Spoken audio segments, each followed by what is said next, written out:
नमस्कार, आप देख रहे हैं भारत 24, साथ में आपके शिखा ठाकुर। बड़ी बहस में बहुत स्वागत है आपका।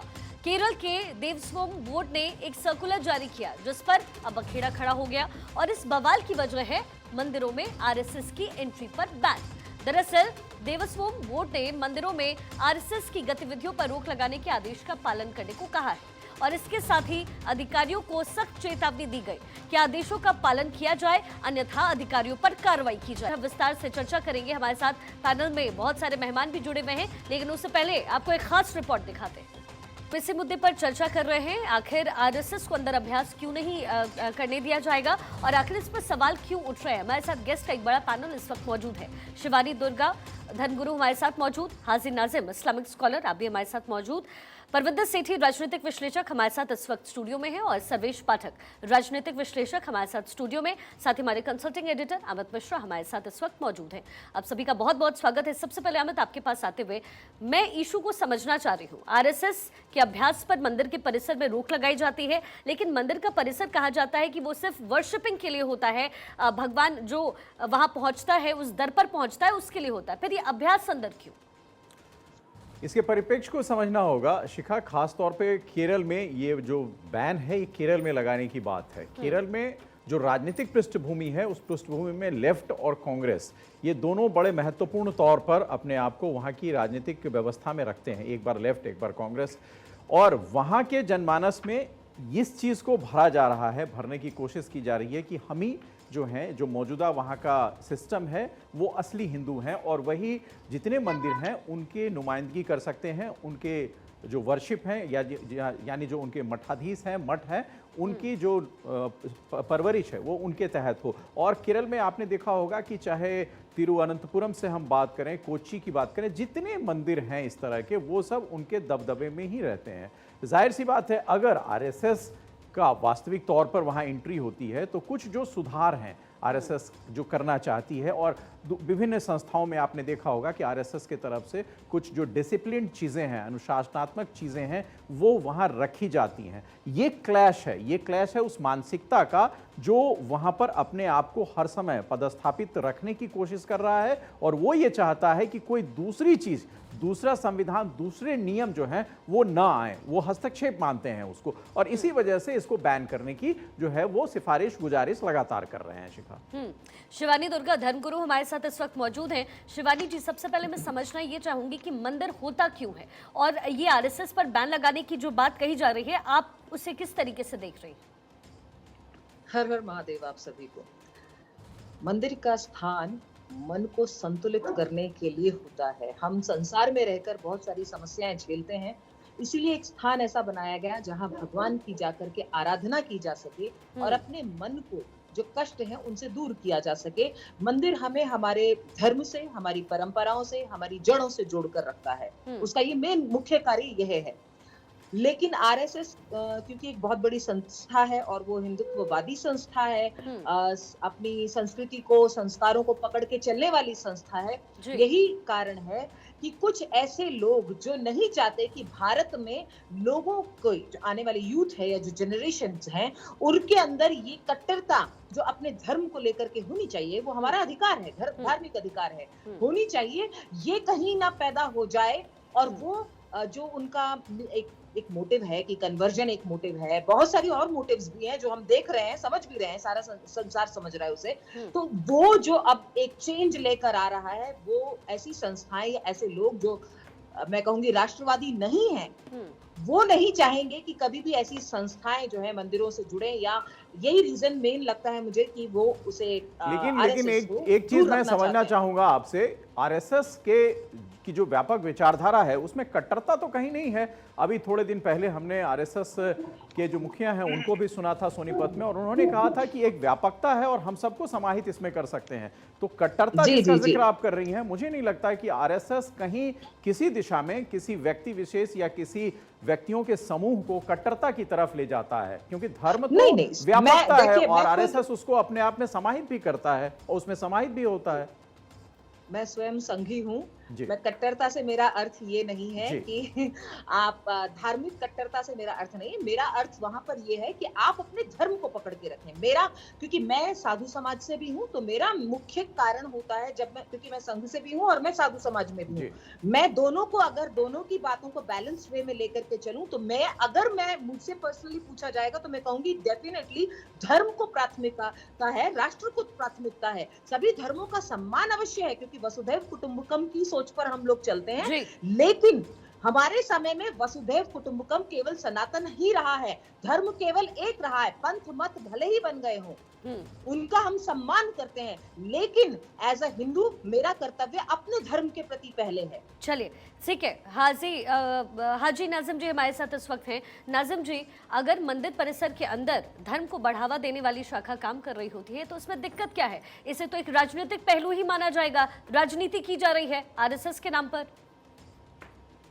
देखिए शिखा जी, जिस तरीके से बोर्ड की तरफ से एक फैसला लिया जा रहा है आरएसएस के लिए, ये देखने वाली बात है कि आरएसएस किस तरीके से वहां पे काम कर रही है, क्योंकि आरएसएस का हमेशा इतिहास रहा है। आपने देखा होगा कि खुलेआम वो तलवार लेके चलते हैं, लाठी लेके चलते हैं, एक भय का माहौल जो दिखाना चाहते हैं। नहीं, तो खुलेआम तलवार लेके वजह तो नहीं चलते हैं, ये तो नहीं चलते शिखा जी। उन्होंने कई प्रोग्राम हुए जहाँ तलवार भी उन्होंने खुलेआम लहराई है और लाठियां भी। बिल्कुल गलत, बिल्कुल उस पे तो आप कुछ नहीं कहेंगे। बहुत सारे त्योहार हैं जिसमें आप लोग भी है ना अपना शक्ति तलवार प्रदर्शन लेके करते चलते हैं, उस आप पे लोग भी तो कुछ मार बोल देते दीजिए। हैं, तलवार लेके नहीं चलते हैं। आप लोग तो सीधा उड़ा देते हैं इंसानों को, लड़कियों पर अत्याचार। बिल्कुल गलत बात कर रही हैं आप गलत बात कर रही हैं। ये बताइए कौन से इंसानों को आप गलत शब्दों का इस्तेमाल कर रहे हैं। भारत का मुसलमान हमेशा अमन में सुकून वाला है, भारत के देखा, को ये तो सारी वाला दुनिया है। देख और रही है कि आप किस तरीके की बात कर रहे हैं? आप मुस्लिम समाज को इनसे पूछिए, जब मुहर्रम में मनाते हैं तो क्या धर्म के नाम पर नहीं चलते हैं क्या? आरएसएस बताइए मुल्क को आजाद हुए हैं। देखिए, धर्म हो गया, धर्म में सुनिए नाजिम साहब, हाजी साहब सुनिए, हाजी साहब सुनिए आप पहले कि धर्म में ना, शिवानी जी आप भी, धर्म में कहीं भी हिंसा की कोई जगह नहीं होती है। पहली बात तो ये स्पष्ट हो जाए, धर्म के नाम पर जो लोग एक मिनट हाजी साहब, एक मिनट, बिल्कुल आपकी बात पर आएंगे। लेकिन जिस धर्म का चोला पहनकर कोई भी व्यक्ति उसको उन्मादी बताता है, वो वस्तुतः क्या है, धर्म के पहले का पूर्ण विराम है। और धर्म जहां से शुरू धर्म की व्याख्या होती है, उसमें कहीं उन्माद, कहीं हिंसा की कोई जगह नहीं होती है, क्योंकि धर्म सबको अपने में समावेशित करता है। और किसी भी धर्म की, जिस सनातन की हम बात कर रहे हैं, सनातन सिर्फ एक एस्टैब्लिश धर्म है, बाकी सब निश्चित तौर पर पंथ हैं और उसके आजू बाजू घूमते हैं। लेकिन उन्होंने भी इस चीज को, चाहे हम क्रिश्चियनिटी की बात करें या आपके मुस्लिम संप्रदाय की बात करें, कहीं भी उन्माद और कट्टरता या हिंसा को किसी धर्म ने जगह नहीं दी है। तो उसकी आड़ में हम अगर ये कहें कि हाँ फलाना धर्म हिंसा करता है, वो गलत है। धर्म को आप उससे अलग रखिए, बिल्कुल धर्म को अलग रखिए इससे। और लेकिन नाजिम जी, आपका जो कमेंट में चाह रही थी, आप सीधा तलवार भाजने पर आ गए। मेरा आपसे सवाल सिर्फ इतना सा था कि अगर मंदिर परिसर के अंदर आरएसएस अभ्यास करवाती है तो दिक्कत क्या है? ये तो राजनीतिक, इसको तराजू पर तोलने की कोशिश की जा रही है।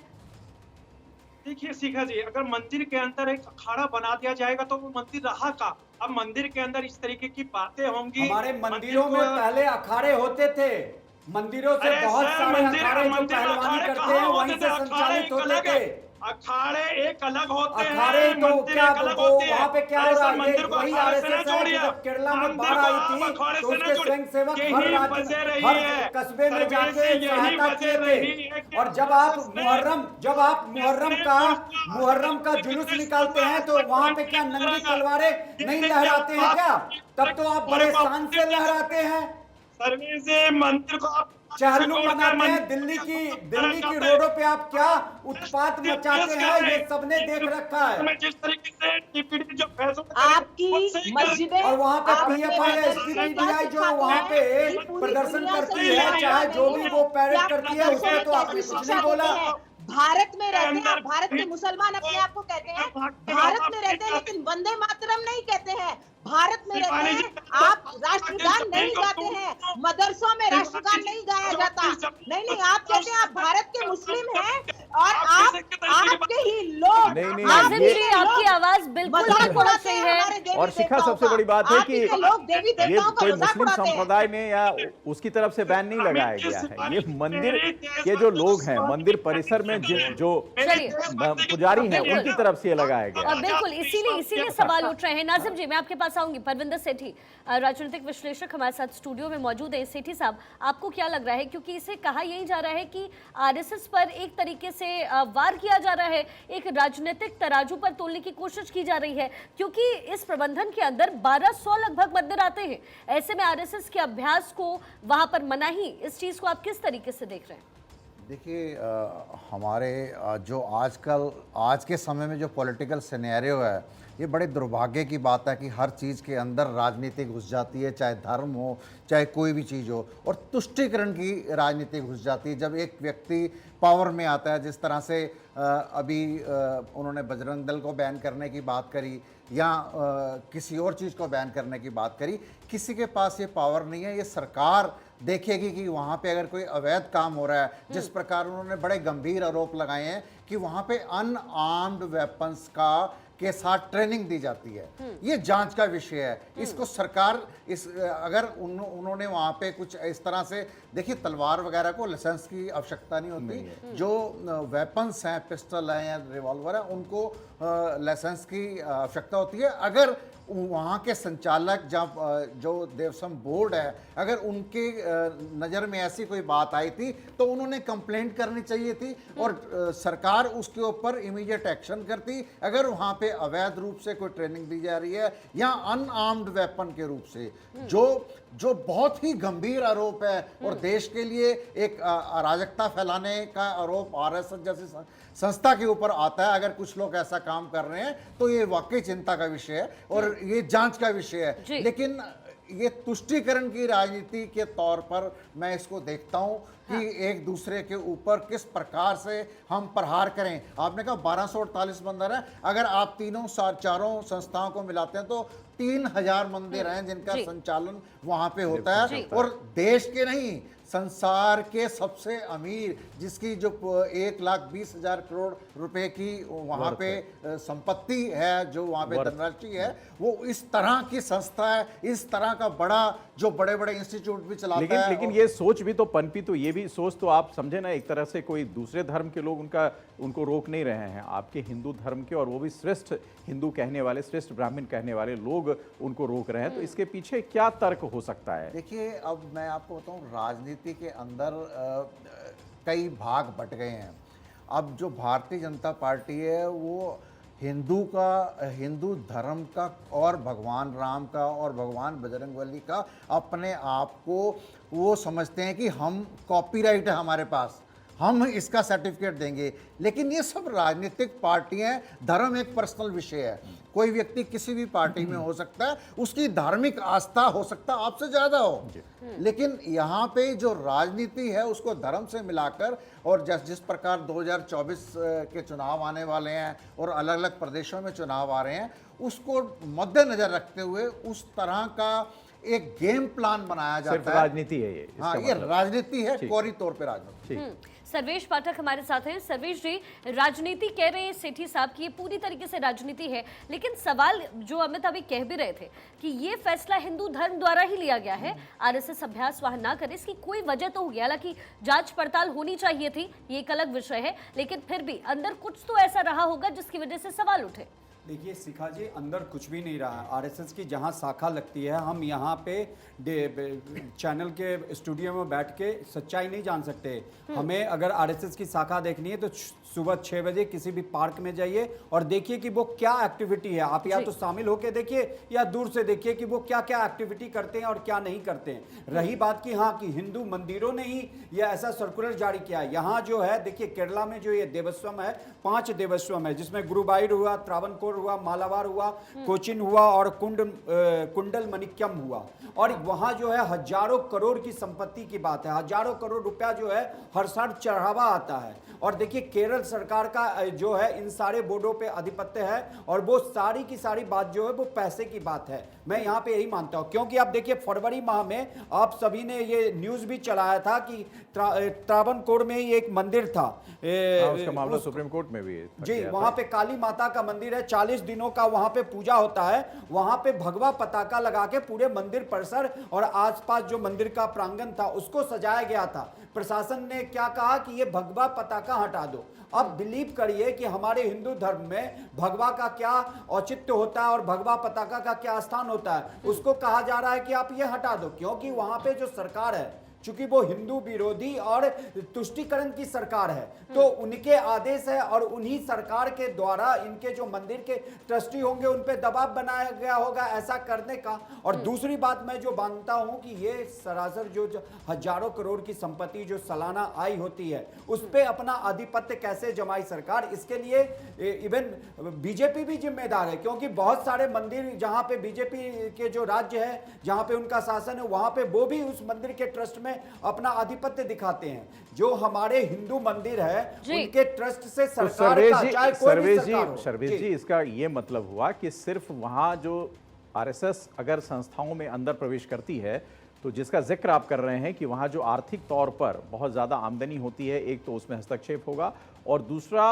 जो वहाँ की सरकार है वो नहीं चाहती है कि ऐसे मठों में, ऐसे संस्थाओं में आरएसएस का प्रवेश हो ताकि वोट बैंक पर वो अपना कब्जा कर सके। यही आपके दो मुख्य रूप से मुझे लगता है, यही आप अमित जी आपने सही कहा कि वहां के वोट बैंक, देखिए वहां पे हिंदू का जो पॉपुलेशन है, आए दिन हम सब न्यूज चलाते हैं, अभी ब्रेकिंग न्यूज चलाते हो कि आरएसएस कार्यकर्ता की हत्या की गई और वो जो हत्या होती है वो भी जघन्य रूप से होती है। हाथ काट दिया जाता है तो ये गला काट के हत्या कर दी जाती है, तो इसमें वहां का प्रशासन मौन है। अगर यही हत्या देश के बीजेपी शासित राज्यों में कहीं होता तो फिर देखते कि क्या हो जाता, लोकतंत्र खतरे में हो जाता, संविधान की दुहाई देने लगते। तो ये वहां के सरकार का ये फरमान है, न कि हिंदू मंदिर और हिंदू के लोगों का फरमान है कि फरमान जो भी हो सर्वेश जी, लेकिन सवाल उठ रहे हैं। अमित पे इसी पॉइंट पर आ भी रही थी अभी कि चूंकि कम्युनिस्ट पार्टी रूल करती है वहां पर, इसलिए कहा यही जा रहा है, जिस बात का जिक्र सर्वेश जी भी कर रहे थे कि हिंदू विरोधी एक सोच माना जाता है उन्हें, और जिस इंसिडेंट्स का उन्होंने जिक्र भी किया कि भगवा पताका हटाने की बात कही गई, तो ये पूरी तरीके से वोट बैंक की राजनीति इसको समझे, क्योंकि ये फैसला पहले भी हो चुका है। शिखा, सबसे बड़ी बात है कि जिस प्रदेश की बात कर रहे हैं हम, लिटरेसी सबसे ज्यादा है वहाँ। बिल्कुल है। और इसी लिटरेसी की वजह से केरल को एक अलग नजरिए से हम देखते हैं। क्योंकि आप देखें जितने अस्पताल हैं देश ही नहीं विदेशों में, वहाँ अमूमन आपको जो नर्सिंग स्टाफ मिलेगा वो केरल और तमिलनाडु के ही इलाके से होता है, ज़्यादातर केरल से, क्योंकि उनमें सेवा का एक भाव है, पढ़ा लिखा तबका है और कुछ करने की इच्छा रखता है। तो ये क्रेडेंशियल की बात है। दूसरी तरफ उनकी सोच अगर इस दिशा में जा रही है कि हाँ आरएसएस को वो एक कट्टरपंथी ऑर्गेनाइजेशन समझ रहे हैं, तो इस सोच का दायरा उनको संभवतः बढ़ाना चाहिए और आरएसएस के साथ इस विषय पर विचार विमर्श भी करना चाहिए। क्योंकि ये एक ऐसी संस्था जो हिंदुओं की सरपरस्ती करने की का दम रखती है, दूसरी ऐसी संस्था जो कहती है कि हाँ सारे सुधार जो है वो हमारे मातहत होंगे हिंदू धर्म में। तो ये दोनों जो क्लैश है वो किसी और धर्म के तरफ से नहीं है, ये दोनों क्लैश जो है हिंदू वर्सेस हिंदू है। तो ये चीज समझने वाली बात जो सबसे ज्यादा है कि आखिर यहां पर ही क्या राजनीति फंसती है, क्योंकि एक वर्चस्व की लड़ाई है, दूसरी इंट्री की लड़ाई है। तो वर्चस्व वर्सेस जो इंट्री है वहां राजनीति निश्चित तौर पर हावी है और जो पढ़ा लिखा तबका है वो अपने आप धर्म को डिफाइन कर रहा है कि धर्म आखिर जो है वो सबके लिए है। तो सबके लिए है तो फिर आरएसएस क्यों नहीं। और इसके साथ मैं एक सवाल और करूंगा शिखा, जिन जिन मंदिरों में दलितों के ऊपर रोक लगी है वहां भी यह सवाल बहुत महत्वपूर्ण हो जाता है। क्यों? ये व्यापकता की बात है और व्यापकता में अगर आप जाएंगे, अगर आरएसएस पर बैन की बात है तो फिर व्यापकता में दलितों पर भी बैन की बात आ जाएगी। तो इस व्यापकता को एक धर्म के नजरिए से देखा जाए, न कि राजनीति के नजरिए से। चलिए शिवानी दुर्गा जी भी हमारे साथ हैं। शिवानी जी देखिए, आरएसएस का विरोध करना सनातन का विरोध करना थोड़ी है, क्योंकि अब जाहिर तौर पर वहां की सरकार भी ये बात कह रही है और वहां के लोग भी इसी बात का जिक्र कर रहे हैं। जैसा कि अमित ने कहा, लिटरेसी रेट केरल में सबसे ज्यादा हाई है, यानी पढ़े लिखे वर्ग के लोग वहां पर हैं। तो आरएसएस का विरोध, सनातन का विरोध तो हो ही नहीं सकता। ये आप इस तरह की बातें क्यों आपकी तरफ से कही जा रही है, आप ऐसा सोच क्यों रहे हैं? नहीं नहीं, हम तो ऐसा नहीं सोच रहे। लेकिन जब हम कोई एक्ट करते हैं या कोई निर्णय लेते हैं, चाहे वो किसी भी मंदिर में कहीं पर भी लिया जाए, संघ एक ऐसा परिवार है कि जहां पर आपको अपने राष्ट्र के प्रति और धर्म के प्रति सजग किया जाता है। तो यदि धर्म मंदिर ही अगर उनको ये कहे कि आप यहाँ नहीं आ सकते, तो फिर ये हो जाता है कि आप मंदिर धर्म शिवानी के जी, अगेंस्ट तो में फिर बात कर रहे शिवानी हो। जी, Indirectly आप दुनिया भर में, फिर पूरे भारत भर में आरएसएस क्यों नहीं अंदर मंदिर के मौजूद होता है? अगर सिर्फ उसका काम, नहीं। आरएसएस का काम हाँ, अगर धर्म का धर्म को प्रचार है, सुधारना तो हर और कुछ, जगह होना हाँ। चाहिए। नहीं नहीं, वो तो सब जगह पर ही है। वो तो अपना धर्म का प्रचार जहाँ जहाँ से कर सकते हैं वहां से कर रहे हैं, जहाँ भी उन्हें स्थान मिलता हाँ, है, ये जहाँ भी ठीक वो है। कर सकते हैं। हाँ। पूरे भारत नहीं, में प्रचार पूरे कर रहे विश्व में हैं, वो जो धर्म का जो प्रचार कर रहे हैं। प्रचार कर रहे हैं। लेकिन जो शिखा का सवाल था शिवानी जी, कि मंदिर के जी। अंदर जो कमेटियां होती जी। हैं, उस कमेटी में तो धार्मिक लोग ही हैं अभी तक, जो अमूमन हम लोग जानते हैं जितनी ज्यादा से ज्यादा कमेटियां हैं। जी। आरएसएस जी, एज अ जी। ऑर्गेनाइजेशन उस कमेटी में कहीं जी। अपना दखल नहीं रखता है। जी जी जी, बिल्कुल सही है। अगर आप, जैसा कि आपने कहा था अमित जी, मैं क्योंकि आपको सुन रही हूँ, आपने कहा था कि मंदिर ये हिंदू वर्सेस हिंदू हो रहा है। जी। मतलब मंदिर के जो ब्राह्मण लोग हैं वही हाँ। इनके अगेंस्ट में खड़े हो रहे हैं। तो ये भी तो हो सकता है, क्योंकि केरला का इतिहास हम सभी जानते हैं कि वहां पर क्या क्या घटनाएं हुई हैं पूर्व में और अभी भी होती ही हैं।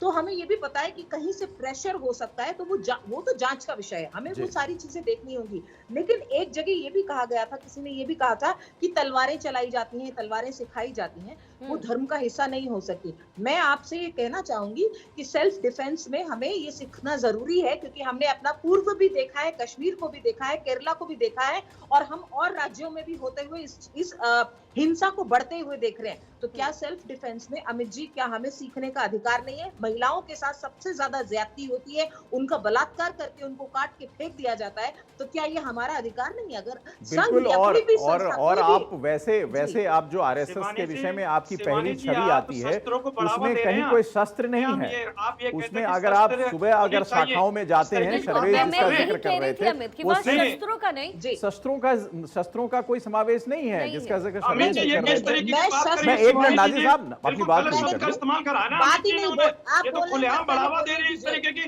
कि आप हथियारों को अरे लहराओ बात अपने। ही नहीं है।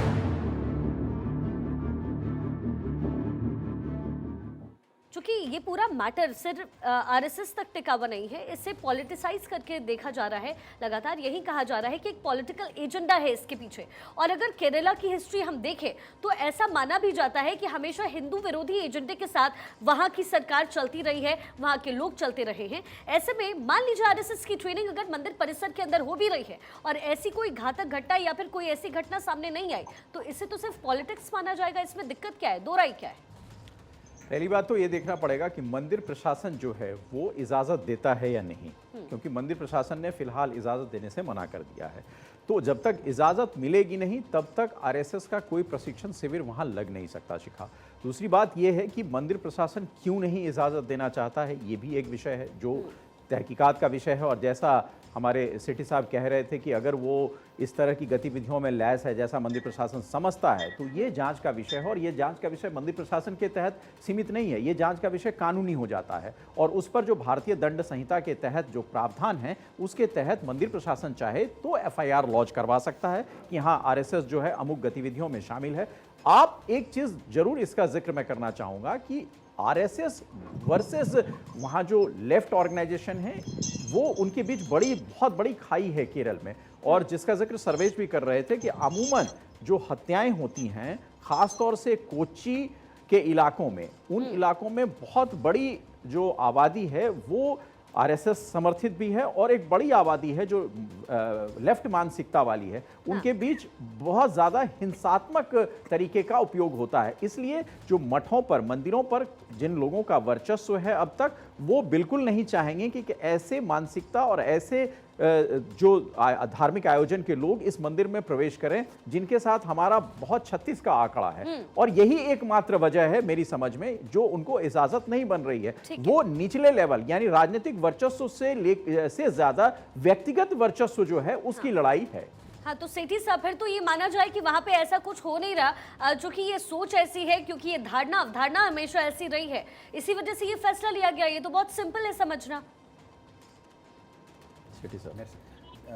मैं ये समझता हूँ कि जो वहाँ का जो बोर्ड है उसके अंदर भी ग्रुप बने हुए हैं, क्योंकि 2016 में भी इसको बैन करा गया था और अब जो उन्होंने बैन करा था 2021 में, उन्होंने कहा कि जो इसको इम्प्लीमेंट नहीं करेगा उनके ऊपर सख्त कार्रवाई होगी। ठीक है। तो मुझे ये लगता है एक तो बीजेपी वर्सेस कांग्रेस हो जाता है जब आरएसएस बीजेपी को सपोर्ट करती है, एक वोट बैंक भी एक इशू है, लेकिन सबसे बड़ा इशू ये है कि एक इतना बड़ा संस्था है जिसके अंदर इतने मंदिर हैं, इतना पैसा इन्वॉल्व है, वहाँ पे आरएसएस जैसी मजबूत जो संस्था की शाखाएं लगती हैं तो उनके ऊपर एक प्रेशर बनता है और हो सकता है कि वहाँ पे उनके लूप होल्स बाहर निकलते हैं और वोट बैंक का भी है और उनको ये लगता है कि ये आरएसएस इतनी पावरफुल संस्था है, ये हमारे ऊपर कहीं हावी ना हो जाए और हमारे को कहीं देखिए निश्चित तौर पे जब इतना पैसे की इन्वॉल्वमेंट होती है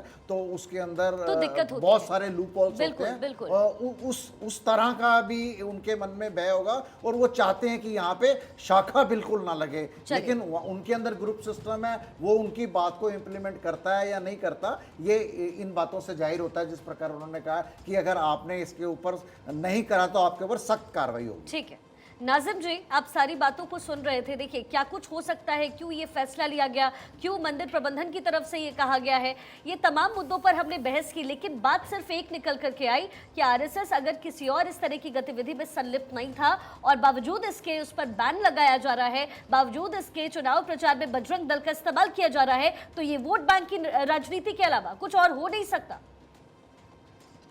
देखिए सीखा जी, सबसे पहले तो मैं ये कहना चाहूंगा कि केरल हमेशा एक विवादों में रहा है, चाहे वो केरल को एक इस्लामिक स्टेट के नाम से एक ट्वीट हुआ था एक्स मिनिस्टर के द्वारा जो सीएम रह चुके, और दूसरा भी द केरल स्टोरी जो चली थी उसके ऊपर, और तीसरा जो अभी चल रहा है आरएसएस के ऊपर, जबकि आरएसएस को बैन करने की मांग मुस्लिम समाज ने नहीं करी, ये हिंदू भाइयों ने ये आरएसएस को बैन करने के लिए कहा। तो वो एक बिल्कुल समझते हैं कि आरएसएस, सुनिए शिखा जी, वो अच्छी तरीके से जानते हैं कि आरएसएस के अगर यहाँ पर आती है तो यहाँ का माहौल बिल्कुल चेंज हो जाएगा, यहाँ एक नफरत का माहौल चरम पर फैल जाएगा। आरएसएस को पहली बार एंट्री थोड़ी कर रही है केरल में। हाजी साहब कैसी बात कर रहे हैं आप? आरएसएस की शाखाएं चलती है वहाँ। आरएसएस ऐसा नहीं है कि आरएसएस कहीं एंट्री कर रहा है स्टेट में और उस पर रोक है। तो ये बताइए वहाँ पर जो आरएसएस अभी बात हुई कि आरएसएस के एक कार्यकर्ता की हत्या हुई थी, जिसको मार दिया था, गर्दन काट दी गई थी, तो उसका ब्लेम किस पे आता, किस समुदाय पे जाता? मेरा मकसद वो है, आरएसएस के नाम पर किन लोगों को टारगेट करा जाता है ये पूरा देश जानता है। अभी अगर एक मंदिर के बोर्ड ने तो फिर उन कुछ लोगों को हटाइए ना, आरएसएस बैन की बात फिर कहां से आ गई? शिवानी दुर्गा आरएसएस टारगेट करती है क्या? देखिए नाजिम जी यही कह रहे हैं कि उस पर बैन लगाने की बात बहुत पहले से हो रही है और वो वाजिब भी है। वाजिब ठीक है, वो उनका अपना मानना है, इसका मतलब ये थोड़ी है कि आप संस्था बैन कर देंगे। अगर एक व्यक्ति पूरे तालाब में अगर एक मछली खराब है तो आप मछली को निकालोगे, तालाब नहीं सुखाओगे ना। तो आप वो काम कीजिए जो जायज है। आप नासिम हाजी जी, आप मुझे बोल रहे थे तलवार के लिए, मैं बात कर रही हूँ, आप नहीं तो नहीं, आप बिल्कुल नहीं, मैं बिल्कुल बोलूंगा। आपने तलवारों के कहा कि सेल्फ डिफेंस की बात है, ये बताइए आप खुलेआम चैनल पे, नेशनल चैनल पे इस तरीके की बातें कर रहे हैं तो ये कहाँ तक उचित है? ये गलत है। अगर आप इस तरीके नहीं ये बचाने का अधिकार नहीं है। अगर कोई मुझे मार नहीं तो जीवन का अधिकार, आप तलवार से बताएंगे कि हमने खुलेआम तलवार इस तरीके की बातें करेंगे? किसने परमिशन दिया है? नहीं, आप ये भी तो बताइए, आप अगर आरएसएस को कहते हो वो तलवारें लहरा रहे हैं, वो लहराते तो भी नहीं है, वो एक पैरेड मार्च होता है, तलवारें कंधे पे ऐसे लेके चलते हैं। और आप मुहर्रम जैसे पवित्र उसमें त्योहार में आप पूरे रास्ते पे रोड ब्लॉक करके तलवारें लहरा के चलते हैं, उसके बारे में तो आपने एक बार भी नहीं कुछ बोला। घबरा रहे हैं, हमारे शास्त्र, हमारी भगवत गीता। अच्छा हाजी साहब, आपको एक बात की और दुरुस्त जानकारी दे दूं, एक बात की और हाजी साहब आपको दुरुस्त जानकारी दे दूं कि जिसका जिक्र आप कर रहे थे बैन लगाने, बैन आरएसएस पे लग चुका है और आप ये कहेंगे बैन लगाने की सिफारिश, सुनिए आप पहले सुनिए, आरएसएस पर बैन लगा था, सरदार वल्लभ भाई पटेल गृह मंत्री थे, उन्होंने लगाया था। हाँ, तो सरदार ये वल्लभ भाई। आपकी तरफ से ये नहीं कहा जाना चाहिए, उकसाने वाला बयान लगता है कि बैन लगाने की वकालत लोग कर रहे हैं। बैन ऑलरेडी लगा था, कोर्ट में मामला गया, फिर बैन हटाने की बात थी और बैन हटाया गया। ये तमाम चीजें जो है पब्लिक डोमेन में चीजें हैं, कोई हमने आपको नई जानकारी नहीं दी है, तो आप पहले नहीं, अमित जी, जानकारी। आपकी बात सही है, सरदार वल्लभ भाई जी ने बैन लगाया था, बिल्कुल आपकी बात बिल्कुल दुरुस्त है। हाँ, मैं तो फिर बात आप करता ये हूं। ना कहें ना कि लेकिन बैन सुनिए, लगाने के लिए अब लोग सुनिए, लगातार कह रहे सुनिए, हैं। अब जो अमित जी, अब जो वहाँ एक हिंदू बोर्ड अगर इस तरीके की बातें कर रहे तो जाहिर से कुछ ना कुछ ऐसा है, उन्हें लगता है कि अगर आरएसएस मंदिर में इस तरीके का प्रशिक्षण देगी अमित तो जी, वहाँ इनको पे ये भी नफरत ज्ञान का दीजिए, माहौल क्योंकि बनेगा। इनका अधूरा कुछ ना ज्ञान है कुछ कि माहौल उसी बनेगा। आरएसएस को सतीश जी, लास्ट कमेंट होगा, लास्ट कमेंट। भारत के प्रधानमंत्री माननीय जवाहरलाल नेहरू जी ने 1962 चाइना युद्ध के बाद 26 जनवरी की परेड में शामिल करने के लिए बुलाया था। उसी आरएसएस का जो देश की सेवा के लिए समर्पण का कार्य है, सेवा बिल्कुल का सतीश जी, कार्य और है। इसलिए लगातार सवाल उठ रहे हैं कि आरएसएस की उस अभ्यास पर परवेज जी, रोक ये बताइए, आखिर अगर क्यों लगाने RSS की ने बात इतने सामने आई काम है। कर, तो ये माफ कीजिएगा, बताइए, मेरे आज पास तक समय की अपने थोड़ी कमी है। हेडक्वार्टर पर बहुत तुलना बहुत क्यों शुक्रिया आप नहीं सभी का हमारे साथ जुड़ने के लिए।